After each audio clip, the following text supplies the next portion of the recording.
ద్రవ్యయజ్ఞాస్తపో యజ్ఞాః యోగయజ్ఞాస్తథా పరే స్వాధ్యాయజ్ఞానయజ్ఞాశ్చ యతయః సంసితవ్రతాః. పద అర్థం చూద్దాం రండి. ద్రవ్య యజ్ఞాః దానం సంపదతో చేసే యజ్ఞాలు, తపః యజ్ఞాః తపస్సు ద్వారా చేసే యజ్ఞం, యోగ యజ్ఞాః తథా అపరే మరికొందరు యోగ సాధన రూపమైన యజ్ఞం చేస్తారు.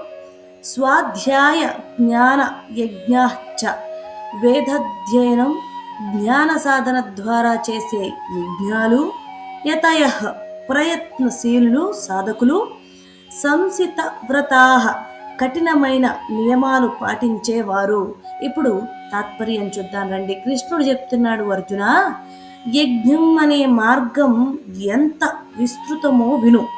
ప్రతి వ్యక్తి తన స్వభావం, తన స్థాయి ప్రకారం వివిధ రకాల యజ్ఞాలను ఆచరిస్తాడు. కొంతమంది తమ సంపదను, ధనాన్ని ఉపయోగించి దానం చేస్తూ యజ్ఞం చేస్తారు.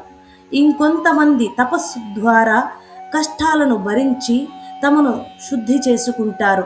మరికొందరు యోగ సాధన ద్వారా తమ మనస్సును, శరీరాన్ని సమతుల్యం చేస్తారు. ఇంకా కొంతమంది శాస్త్రాలను అధ్యయనం చేస్తూ జ్ఞానం పొందుతూ జ్ఞానయజ్ఞం చేస్తారు. అర్జున, ఇవన్నీ వేర్వేరు మార్గాలు అనిపించినా అన్నింటి లక్ష్యం కూడా ఒక్కటే, మనస్సును శుద్ధి చేసుకోవడం, ఆత్మను తెలుసుకోవడం. కానీ గుర్తుంచుకో, ఈ మార్గాల్లో నడిచేవారు సాధారణంగా నడవరు. వారు నియమంతో, క్రమశిక్షణతో, దృఢ సంకల్పంతో ముందుకు సాగుతారు. అర్జున, నువ్వు ఏ మార్గాన్ని ఎంచుకున్నా సరే దానిలో నిబద్ధతతో ఉండు.